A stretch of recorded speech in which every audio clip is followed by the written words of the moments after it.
சரி பூரி ஓகே. இதெல்லாம் குழம்பு என்ன பண்ணிக்கிறேன்? குழம்பு வந்து ஆலு மட்டர் உருளைக்கிழங்கு பச்சை பட்டாணி குழம்பு பண்ணிடுவோம்.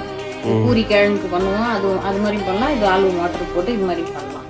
சூப்பராக இருக்கும். அந்த மாதிரி செஞ்சு சாப்பிட்டா அது மேட்சிங்காக இருக்கும். சரி இது எப்படி பண்ணோம் அது சொல்ல மாட்டேன். இது பூரி எப்படி பண்ணோம்?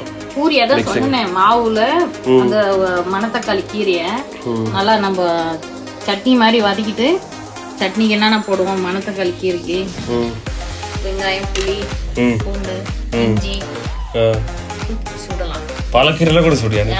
பாலக்கீரை எல்லா கீரையும் சுடலாம். சரி இது டேஸ்ட் பண்ணி பார்க்குறேன் எப்படி இருக்குதோ. சாப்பிட்டு பார்த்து சூப்பராக இருக்குமா. அந்த மாமலா இல்லை, இது என்ன வித்தியாசம்? கீரை தான் சாப்பிடுவோம். பாலக்கீரை மாதிரி தான். பாலக்கீரை, மேட்டுக்கீரை இது எல்லாமே மிக்சிங் இருக்கு. அப்படியே கூட சாப்பிடலாம், நல்லா இருக்கும். இதுலேயும் தொட்டுக்கலாம். அப்படியே சாப்பிட்றவங்க அப்படியே குழந்தைங்களாம் அப்படியே சாப்பிடுவாங்க. சூப்பராக டேஸ்டியாக இருக்கும்.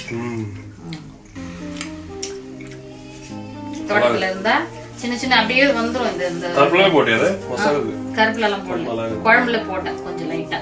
இந்த பழம் சுகர் பேஷண்ட்டுங்க சாப்பிடுவாங்க. இந்த பழம் நல்லது. காலையில வெறும் வயிற்றுல இந்த பழத்தை வச்சு சாப்பிடுவாங்க, நல்லது. இந்த கீரை வந்து சும்மா விதை போடாவே வரும்.